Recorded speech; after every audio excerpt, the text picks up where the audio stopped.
PAP.fr, première plateforme immobilière sans commission, présente Sud Radio, on parle immo. Votre rendez-vous 100% immobilier sur Sud Radio avec Marc Ezrati, avec toute son équipe. Vous avez des problèmes avec votre propriétaire, votre locataire, vous n'arrivez pas à vendre, vous n'arrivez pas à acheter, vous nous appelez 0826 300 300. On vous répond avec nos spécialistes. Et tout de suite, on commence par le journal de l'immobilier. Big Mat, les bâtisseurs ont leur maison, présente Sud Radio, on parle immo, le journal. Et on commence ce journal, Marc, avec une enquête Opinionway qui montre que de plus en plus de Français souhaitent déménager et investir dans une résidence secondaire. Et oui, Jean-Marie, les Français, ils sont 50% aujourd'hui à vouloir acheter une résidence secondaire. Chez les 18-24 ans, ils sont même 87% parmi les destinations favorites. Le bord de mer arrive sans surprise en tête avec 39%, suivi de la montagne à 30%. Si 40% des Français déclarent vouloir déménager pour des questions écologiques, ils sont une majorité entre eux, ils sont 54% à le penser, quand ils placent la sécurité et la délinquance comme la raison principale qui les inciterait à quitter leur domicile actuel. Allez, on poursuit avec Pornic, célèbre et magnifique station de Loire-Atlantique qui compte une vingtaine d'agences immobilières dans son centre-ville et dont le maire a décidé de stopper net l'ouverture de nouvelles agences. Et oui, la petite ville de Pornic, vous l'avez rappelé, en Loire-Atlantique, près de La Baule, compte plus d'une vingtaine d'agences immobilières. Récemment, le maire de Pornic a utilisé son droit de préemption pour empêcher l'ouverture d'une énième agence. C'est la vente d'une ancienne boutique de chaussures du centre-ville à une agence immobilière qui a mis le feu aux poudres. La future agence aurait ouverte en face de deux autres agences immobilières et la perspective de voir de moins en moins de commerces de proximité ou de commerces de bouche ouvrir dans la commune a conduit le maire à réagir. Allez Marc, on en parlait la semaine dernière, falsifier ces documents de location, ça peut coûter très cher. La preuve avec une retraitée bretonne, elle a été condamnée cette semaine à une peine de prison ferme. Effectivement, il y a quelques jours, le tribunal judiciaire de Quimper dans le Finistère a condamné une retraitée de 72 ans à 1 an de prison, dont 6 mois ferme pour faux et usage de faux. Elle avait produit en 2020 une fausse identité, de faux papiers, de faux avis d'imposition et un titre de pension de la fonction publique, là aussi entièrement faux. La propriétaire s'en était aperçue en 2021 et avait laissé la locataire indélicate jusqu'à décembre cette année-là pour quitter les lieux. La retraitée n'en était pas à son coup d'essai. Elle avait utilisé les mêmes documents avec son précédent propriétaire. Le tribunal a assorti la peine d'une mesure d'éloignement. La locataire n'a plus le droit non plus de résider à Quimper. Et voilà. Bon, on finit avec la vente d'un superbe penthouse situé en plein cœur de Lyon. C'est un appartement dont bien des Lyonnais ne soupçonnent même pas l'existence. Situé au 14e et dernier étage de la tour Icône, construite par Jean Nouvel dans le 2e arrondissement de Lyon. Et là, attention les yeux, 216 mètres carrés, 6 pièces, 4 chambres, 2 salles de bain. Et surtout, un rooftop de 333 mètres carrés, offrant une vue incroyable sur Lyon et surtout une piscine chauffée. Le prix de ce bien, 2 850 000 €, soit un peu plus de 13 000 € le mètre carré. Quant aux charges de copro, attention, il s'élève quand même à plus de 7 000 € par an. Oui, quand même, il faut ce qu'il faut. Merci Marc Ezrati pour ces informations. Tout de suite, la Minute Viager avec notre partenaire.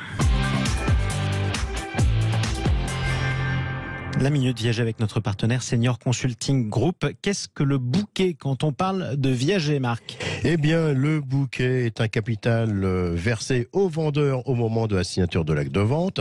Son montant dépend de la valeur du bien, mais aussi des rentes versées. En gros, plus le bouquet est élevé, moins les rentes seront importantes.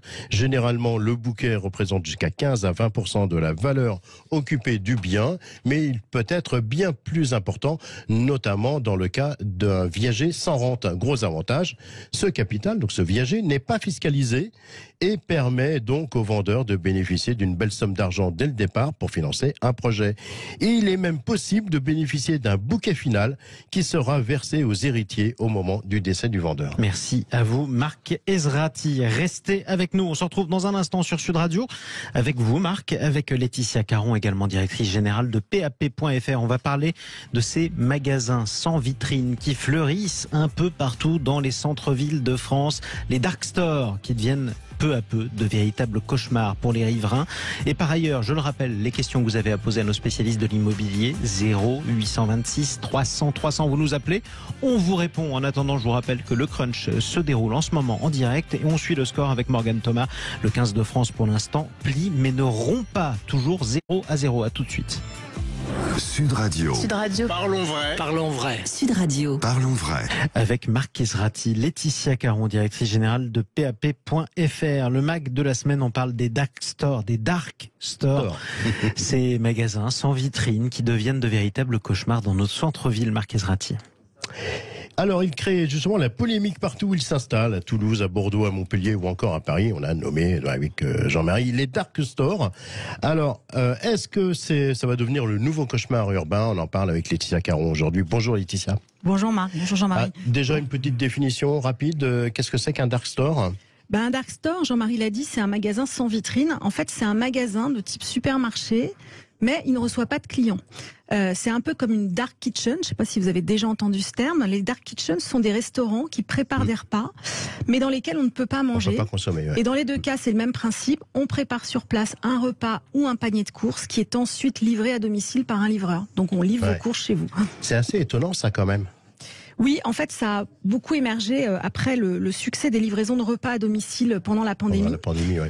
Il y a pas mal de marques du coup qui se sont lancées dans l'acheminement de courses express chez les particuliers. On a vu et on voit encore beaucoup de publicité dans les grandes métropoles. Et à chaque fois, la promesse, c'est quoi? C'est une livraison dans les moins de 15 minutes. Mais alors, c'est quoi le problème? Il y a plusieurs problèmes. Le premier, c'est que ces commerces qui sont repris par les startups de livraison de courses à domicile sont souvent situés dans des petites rues. Donc dans des rues où il y a peu de passages, ce qui en général est apprécié des habitants qui habitent. Et du jour au lendemain, on a des livraisons de marchandises par camion à n'importe quelle heure du jour et même parfois de la nuit, avec des opérations de manutention bruyantes. Et donc ça crée des troubles de voisinage à des endroits où on s'y attendait pas. Et ça, évidemment, ça génère pas mal de colère de riverains excédés. Ça crée un deuxième problème. Pardon Marc, il y en a un deuxième problème. C'est que du point de vue de la vie de quartier, et la vie de quartier c'est important, ce sont des commerces qui ferment et qui ne sont pas repris par d'autres commerces puisque ces dark stores s'apparentent plus à des entrepôts de courte durée et donc ça n'anime pas la vie de quartier, ça fait également de la concurrence aux petits commerçants de proximité. Ouais, effectivement. Et d'ailleurs, les pouvoirs publics semblent s'en inquiéter aujourd'hui. Oui, ils s'en inquiètent parce que en plus il n'y a pas eu une ouverture de dark store sans qu'il y ait de polémique. On l'a vu à Toulouse, vous en avez parlé, Montpellier, Bordeaux, bien sûr à Paris. À Paris particulièrement, la municipalité a décidé de s'attaquer au phénomène par la voie légale. Donc ils ont mis une action. Et pour le coup, au dernier décompte du match Paris versus Dark Store, eh bien, ce sont les Dark Stores qui ont remporté la dernière manche, puisqu'on a appris cette semaine que la mairie de Paris avait été déboutée de sa décision de les interdire. C'était quoi la stratégie de la mairie de Paris dans cette affaire ? C'était de considérer que les dark stores sont des entrepôts et qu'ils n'ont pas le droit d'ouvrir dans des zones qui ne sont pas affectées aux activités logistiques. Mais ça n'a pas marché puisque les juges du tribunal administratif ont considéré que ce ne sont pas de véritables entrepôts. Donc à la fin, ce ne sont pas de véritables magasins ni de véritables entrepôts. Bon, en gros, voilà où on en est. La situation à Paris, elle est évidemment suivie de très près par les autres grandes villes françaises, puisque beaucoup de villes réfléchissent aussi à une stratégie pour lutter contre le phénomène. Voilà, donc on attend ça avec attention. Puisqu'on sent que la situation n'est pas très très claire au niveau communal, est-ce que la solution ne viendrait pas plutôt de l'État ? Alors oui, sauf que l'État lui-même a du mal à se positionner. On a assisté cet été à une valse hésitation du gouvernement sur le sujet.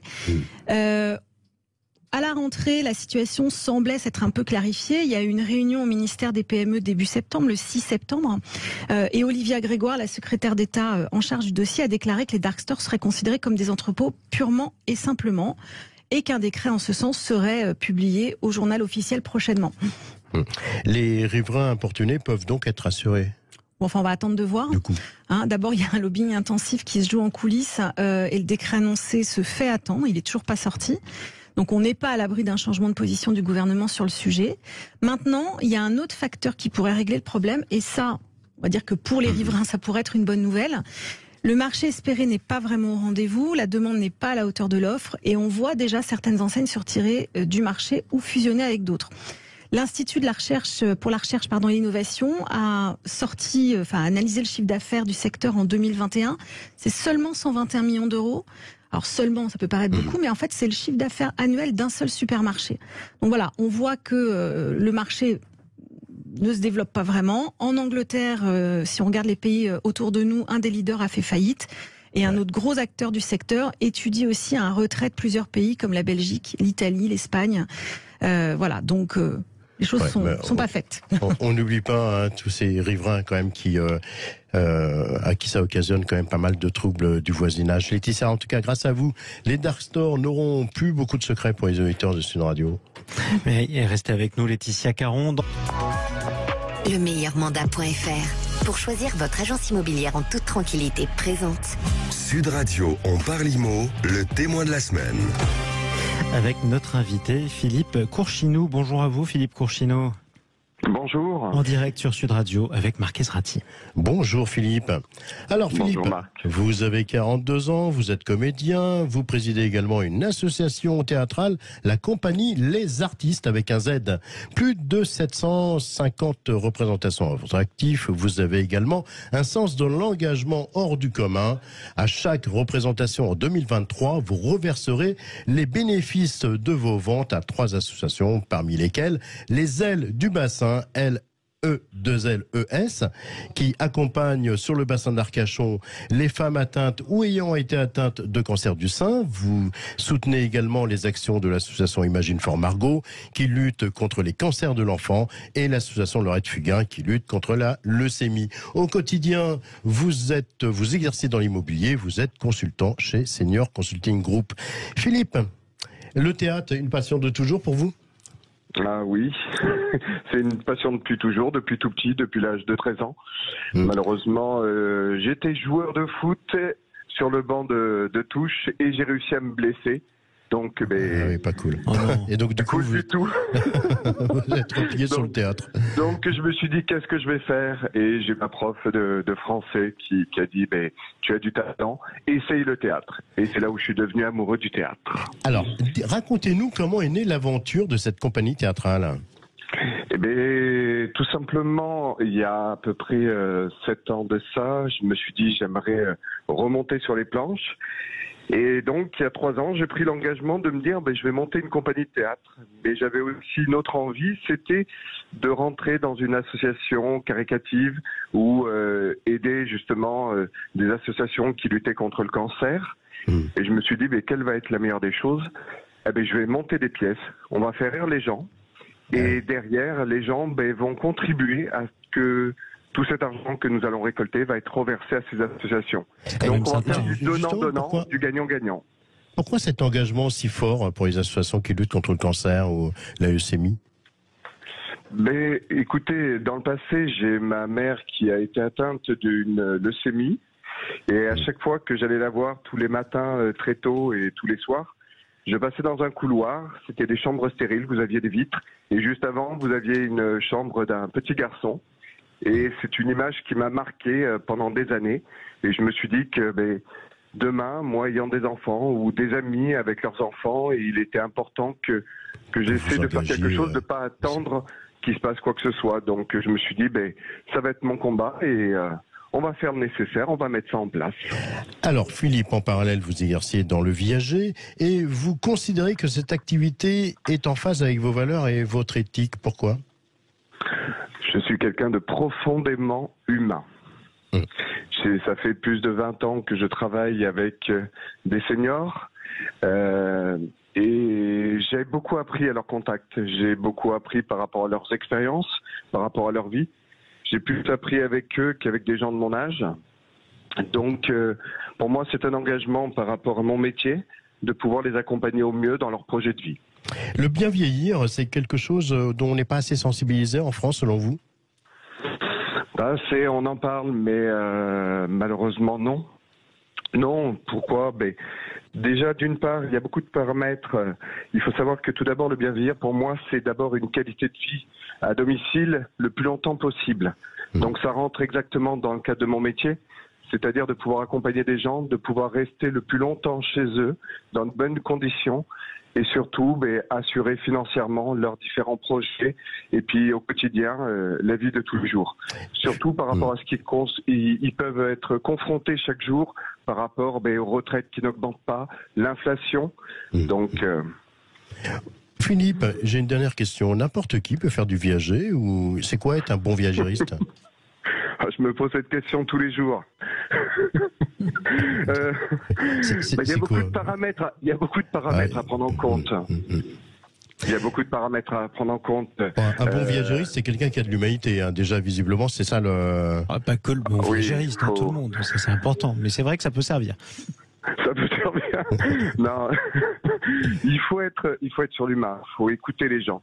Il faut être sensible à ce qu'ils veulent. Pourquoi ils veulent aujourd'hui vendre leurs biens dans le cadre d'une vente en viager? C'est de l'accompagnement. Mais il n'y a pas que ça qui rentre en compte. Tout le monde ne peut pas faire ce métier-là. Il y a des paramètres. C'est pas une vente classique. C'est spécifique. On est dans le principe du gagnant-gagnant aussi, dans ce principe-là entre un acquéreur et un client-vendeur. Il faut savoir que ces gens-là vont se rencontrer chaque année. Donc, non, tout le monde ne peut pas faire ça. Il y a des calculs, il y a beaucoup de paramètres à prendre en compte, le bouquet, la rente, la réindexation, c'est un métier, tout le suivi. C'est un métier. On ne s'arrête pas juste à une transaction, on va accompagner nos clients jusqu'à la fin. Merci Philippe Courchinou. Senior Consulting Group. Et bravo pour tout ce que vous faites pour les associations qu'on a citées tout à l'heure. Bravo pour vos initiatives, surtout c'était un beau témoignage. Merci à vous Philippe Courchinou.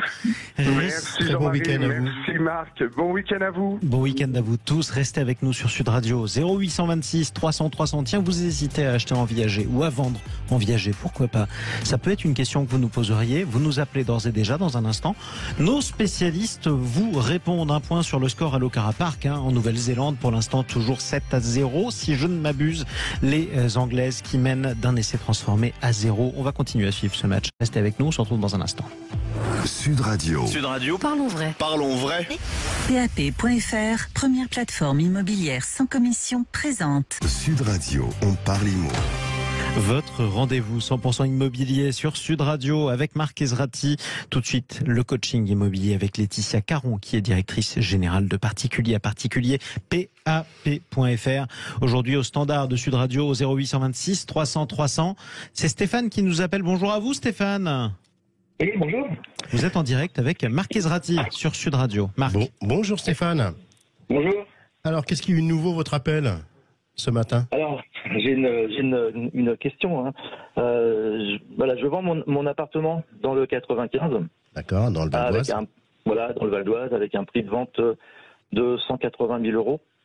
Et donc là, j'ai fait quelques visites et donc j'ai un acheteur qui semble intéressé. Il rentre dans une négociation et voilà, je lui concède une remise de 10 000 euros parce que je suis pressé de vendre cet appartement. Et puis nous convenons d'un rendez-vous chez le notaire. Et donc, je me dis peut-être qu'il peut se rétracter et par sécurité, donc je laisse mon annonce en ligne et puis voilà, je continue à faire quelques visites, tout en prévenant bien évidemment chaque candidat, bien que l'appartement est déjà potentiellement vendu, pour qu'il se déplace pas pour rien. Mais j'ai quelques visites qui se profilent. Et là, il arrive donc quelque chose à laquelle je ne m'attendais pas. Donc après avoir accepté une offre à 170 000 euros, donc soit 10 000 euros en dessous de mon prix de vente, une dame qui a visité mon appartement avec son fils me rappelle le lendemain. Elle a eu un gros coup de cœur, elle veut absolument l'appartement. Donc là, je lui rappelle que pour le moment, c'est pas possible, tant que l'acheteur est toujours bien engagé. Et là, elle me fait une offre à 185 000 euros, soit 5 000 euros au-dessus de mon prix affiché. Voilà. Trop fort. Et là donc, cas de conscience. Voilà, donc là, cas de conscience, parce que donc ça fait un écart de 15 000 euros par rapport à la première offre que j'ai pu accepter. Et je suis très embêté parce que voilà, 4 000 euros, c'est une somme assez importante. Et je sais, est-ce que je peux accepter cette nouvelle offre et comment je peux faire avec le premier acquéreur, quoi. Est-ce que je dis oui à la surenchérisseuse? Eh ben, écoutez, on va poser la question à Laetitia Caron. Qu'est-ce qu'on répond à Stéphane? D'abord, bonjour Stéphane. Bonjour. On comprend évidemment votre questionnement et votre réaction parce qu'un écart de 15 000 euros, évidemment, c'est pas rien, c'est pas une petite somme.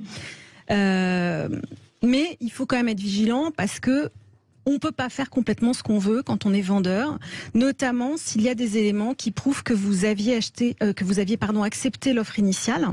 Et ça, s'il y a des éléments, c'est un peu compliqué de se déjuger.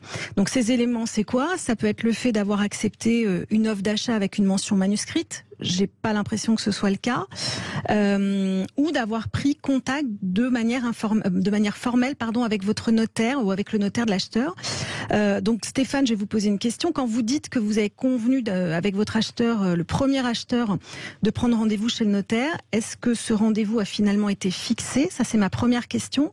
Et j'en ai une deuxième pour compléter, pour pouvoir vous répondre assez précisément. C'est est-ce que vous avez transmis des éléments sur le bien à votre notaire dans cette perspective? Alors oui, pour répondre à votre première question, oui, il y a eu un rendez-vous de fixé. On a trouvé une date avec le premier acquéreur chez le notaire, donc il y a un rendez-vous formel qui a été fixé pour signer le compromis de vente. Okay. Et lors de ce rendez-vous, de cette prise de rendez-vous, on m'a demandé de transmettre le titre de propriété ainsi que le règlement de copropriété. Ce que j'ai fait. Ok, alors dans ce cas, je suis un peu désolée pour vous Stéphane, mais à partir du moment où il existe des preuves de cet accord, de votre accord, donc là je parle bien de l'accord du vendeur vis-à-vis de l'acheteur, en fait on considère que vous êtes engagé et que vous n'avez pas le choix. Donc dans l'absolu, là, moi ce que je vous recommande, c'est de signer avec l'acheteur dont vous aviez accepté l'offre à 170 000 euros. C'est rageant. C'est rageant, j'en conviens. Hein. Je sais que je suis j'ai pas le beau rôle là. Si, au contraire, il vaut mieux vous éviter d'avoir des problèmes. Voilà, après.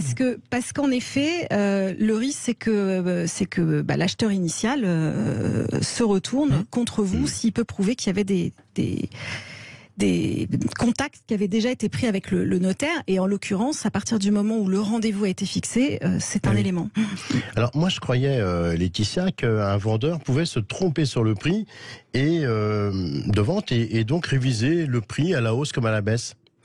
Alors ça c'est vrai Marc, et c'est vrai que la jurisprudence reconnaît un droit à l'erreur de prix pour un vendeur lorsqu'il s'agit d'un particulier, je précise bien, mais là ça concerne la mention du prix dans l'annonce. D'accord, donc on ne parle pas du prix là quand il y a un accord formel. C'est quand vous avez publié une annonce et que vous avez mis un prix, on reconnaît le droit à l'erreur. Donc Stéphane aurait pu accepter une offre supérieure au prix mentionné dans son annonce s'il n'était pas déjà engagé.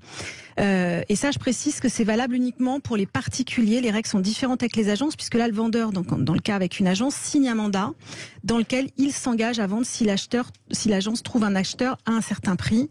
Et le mandat, c'est un contrat. Bon, voilà. Je voudrais juste revenir à dernier point, Marc, mais cet aparté étant fait, je redis à Stéphane, il peut tenter de se déjuger, mais il prend un risque. Et si son acheteur initial veut le contraindre à la vente, alors il pourra y arriver. Bon, Stéphane, on va reprendre contact avec vous un peu plus tard, voir un peu comment vous avez réagi, qu'est-ce que vous avez fait. Laetitia, on rappelle aussi que les auditeurs d'une radio peuvent nous appeler s'ils ont des problèmes avec. Absolument, comme Stéphane, justement, au 0826 300 300. Ça nous arrivera aussi de vous donner des bonnes nouvelles, les amis. Vous inquiétez pas, on essaye. Mais là, on est désolé, Stéphane, c'est rageant. Mais c'est la vie. Et surtout, mais je préfère vous donner un conseil qui vous protège, Stéphane. Ouais, et ça, c'est important. Tout de suite, on passe au coup de cœur. Sud Radio, on parle IMO, les biens coup de cœur. Vous sont présentés par Préto, l'expert en ligne du crédit immobilier. Simulez combien vous pouvez emprunter sur Préto.fr. Laetitia Caron, qu'est-ce que vous avez déniché ce matin comme coup de cœur ? Alors Marc, cette semaine, je vous ai déniché une jolie maison avec beaucoup de cachets qui est située à Juillac, je ne sais jamais comment on le dit, en Corrèze. C'est une charmante commune, c'est à 30 km au nord-ouest de Brive-la-Gaillarde, à la frontière de la Dordogne. C'est également, pour ceux qui connaissent, à 10 minutes de la célèbre commune de Pompadour. il y a un joli château, il y a un rat national. Voilà. Et Juillac, c'est 1100 habitants, il y a tous les commerces, tous les services. Il y a même en ce moment 2 stations-service qui sont approvisionnées. Je pense que c'est important de le dire. Et puis il y a la fibre optique, ce qui est important aussi. Voilà, et tout ça donc dans un environnement qui est bucolique à souhait. Petite anecdote, c'est pas Patrick Sébastien qui va nous contredire puisqu'il a grandi à Juillac. Et qu'il a récemment déclaré qu'il y avait passé les plus belles années de sa vie. Écoutez, on l'embrasse sur Sud Radio. Il est déjà venu plusieurs fois. Bon, on revient à la maison. Elle est comment cette maison, du coup? Alors, c'est une grande et belle maison bourgeoise. Elle fait 225 mètres carrés. Il y a 5 chambres. C'est une maison, en plus, dont la toiture et l'isolation ont été refaites en 2020. C'est une maison qui est bien notée sur le plan énergétique, puisque le DPE est classé D, d'autant qu'il y a une pompe à chaleur et un double vitrage sur toutes les fenêtres. Donc c'est vraiment excellent pour une maison de ce type. Top. Il y a un jardin? Oui, un jardin arboré sur l'arrière de la maison, à l'abri des regards. Sympa. Il fait 432 mètres carrés et il y a un double garage, donc le premier est aménagé. Et le prix? Alors le prix, Marc, c'est un prix qui est franchement très, je dirais, compétitif. On est à 199 000 €, ça fait 882 € du mètre carré. Et je précise que si on devait construire une maison identique aujourd'hui, ça reviendrait beaucoup plus cher et on n'aurait pas le cachet de l'ancien. Merci Laetitia. Bonjour Benjamin Gauthier. Bonjour Marc. Consultant chez Senior Consulting Group. Vous avez un bien en viager libre, donc habitable immédiatement, à nous proposer ce matin. Est-ce que vous pouvez nous le présenter rapidement? Oui, merci. Alors, c'est un bien qui se situe à Paray-le-Monial, donc c'est dans le 71 à Saône-et-Loire. C'est une maison, on va rester dans le cadre du charme. C'est une maison de 135 mètres carrés sur un beau terrain de 720 mètres carrés, avec des poutres à un plafond à la française. Et l'avantage de cette maison, au-delà du viager libre, mais je pense qu'on va l'aborder après, c'est que la toiture, la façade ont été entièrement refaites l'année dernière. Toutes les peintures intérieures également. Donc c'est vrai que c'est une maison qui présente beaucoup de qualité. Et pour parler du DPE, puisque oui, on en parle beaucoup, à l'instant, effectivement, c'est quelque chose de très important en ce moment. C'est une maison qui est classée en D. Et la dame, en plus, a rajouté là un poêle à granulés de dernière génération pour le confort de la maison. Alors, quelles sont justement les conditions financières de ce viager? Alors là, on est sur un bouquet donc à 140 650 € frais d'agence inclus, et on a une rente viagère de 827 €. L'intérêt effectivement du viager libre, puisque c'est quelque chose qui est un petit peu moins connu que le viager occupé de manière générale, c'est comme vous le disiez, c'est qu'on peut l'habiter tout de suite. On peut investir aussi. De vente, absolument. Exactement. Et on peut investir, ça peut être pour le mettre en location, puisque là, le loyer aujourd'hui de cette maison couvrirait effectivement le montant de la rente. Et ça permettrait du coup d'avoir un investissement très intéressant. Très intéressant et presque une opération zéro. Merci beaucoup Benjamin Gauthier, consultant chez Senior Consulting Group. Les images de ce bien et également celui que vous avez présenté, Laetitia Caron, on les retrouve sur les réseaux sociaux de Sud Radio dès la fin de l'émission. Et merci à vous tous. Je le rappelle, Marc Ezrati, Laetitia Caron, 0826 300 300. Vous tous qui nous écoutez, vous avez une question à nous poser sur votre logement. Vous laissez vos messages et on vous rappelle, comme on a rappelé d'ailleurs Stéphane aujourd'hui. Merci à tous les deux. On vous retrouve samedi prochain à partir de 9h15. 10-0, c'est la mi-temps du côté de Whangarei en Nouvelle-Zélande. Un essai transformé et une pénalité à 0 malheureusement pour les Anglaises. On refera un point sur ce match en Coupe du Monde féminine de rugby. Dans quelques minutes, place à la semaine des réseaux sociaux. Ça a été mouvementé, vous verrez, juste après les infos. Sud Radio, on parle IMO. Avec PAP.fr, première plateforme immobilière sans commission.